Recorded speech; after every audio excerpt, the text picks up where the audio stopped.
Bon alors, le jeûne c'est fait, la prière c'est fait.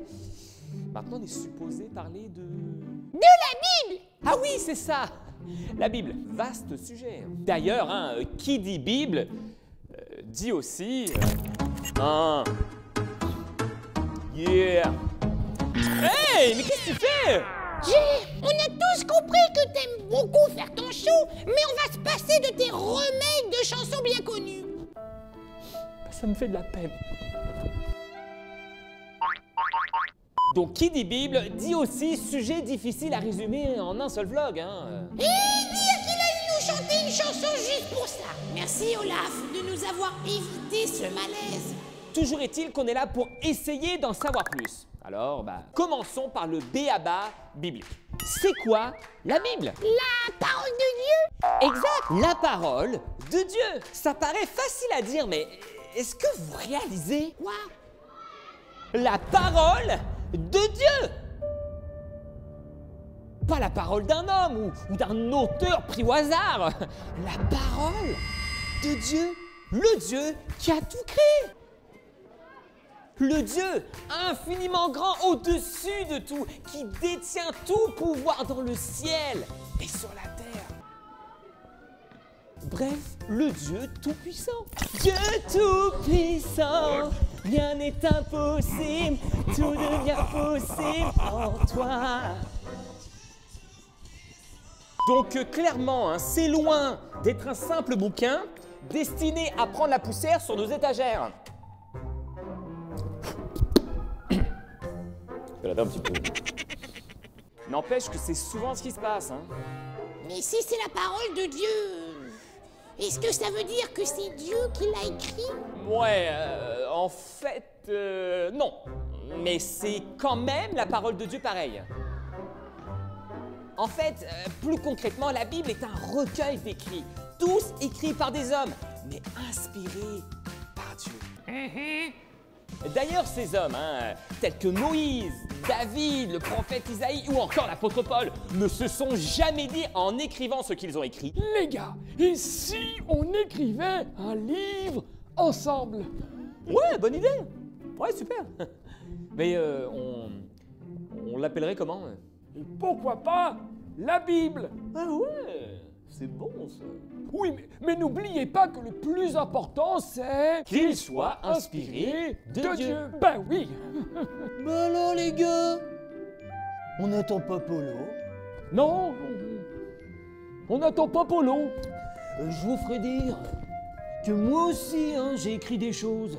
Et sur Jésus en plus. Ah ouais, quand même. Mais oui. Bon, disons qu'il y aura un Ancien Testament pour tous les écrits qui viennent avant la naissance de Jésus et un nouveau pour ceux qui viennent après. Comme ça, tout le monde est content. D'accord, mais à la seule condition que... Tous ces écrits soient inspirés de Dieu, on sait. C'était juste pour être sûr. Donc, on est tous d'accord. Let's go. D'accord. C'est bon pour moi. Et c'est qui passe le message aux autres?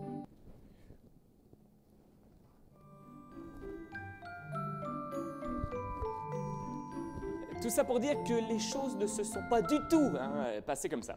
En réalité, aucun des auteurs de la Bible ne savait qu'un jour leurs écrits se retrouveraient dans un livre appelé la Bible. Certains d'entre eux, comme Moïse, l'ont fait pour garder une trace des ordonnances divines et également de l'histoire du peuple de Dieu. D'autres, comme le roi David, l'ont fait pour mettre en mots ce qu'ils ressentaient afin de s'encourager en Dieu, un peu comme un journal intime.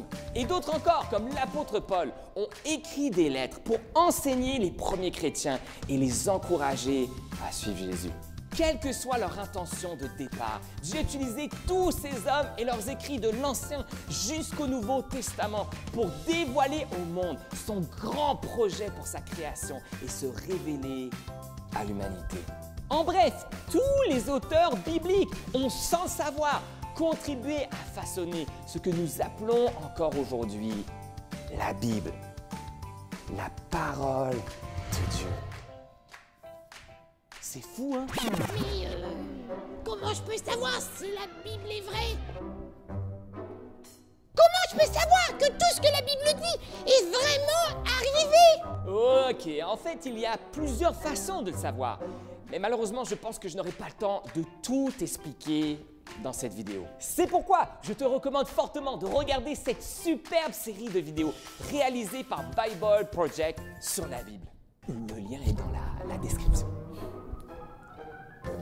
Et désolé pour tous ceux qui sont en présentiel en ce moment, qui ne peuvent pas cliquer sur le lien.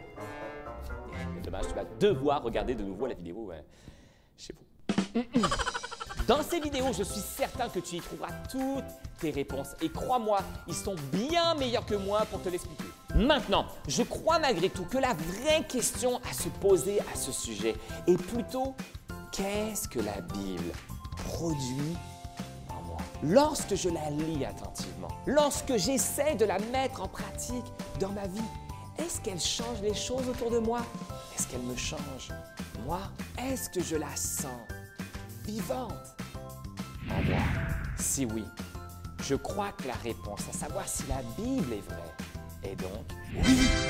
Mais pas un oui simplement compris dans ma tête, un oui vécu dans l'expérience de ma vie au quotidien, un oui compris par la foi. Car finalement, tout revient là, la foi.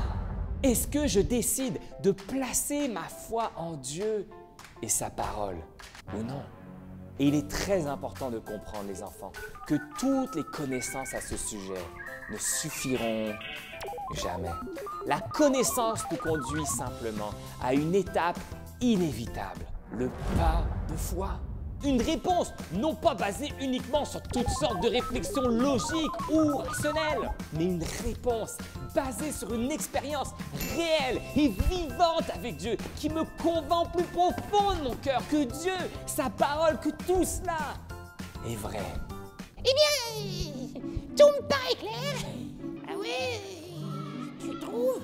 En même temps, hein, qui a dit que la remise en forme spirituelle était quelque chose de facile? Vu de même, ok. Et oh les gars, vous découragez pas! Retenez simplement aujourd'hui que la Bible n'est définitivement pas un livre comme les autres. Et que si vous voulez que Dieu vous parle, eh bien, lisez-la tout simplement. Parce que la Bible est... La parole de Dieu! Et qui dit parole de Dieu dit... Ah non!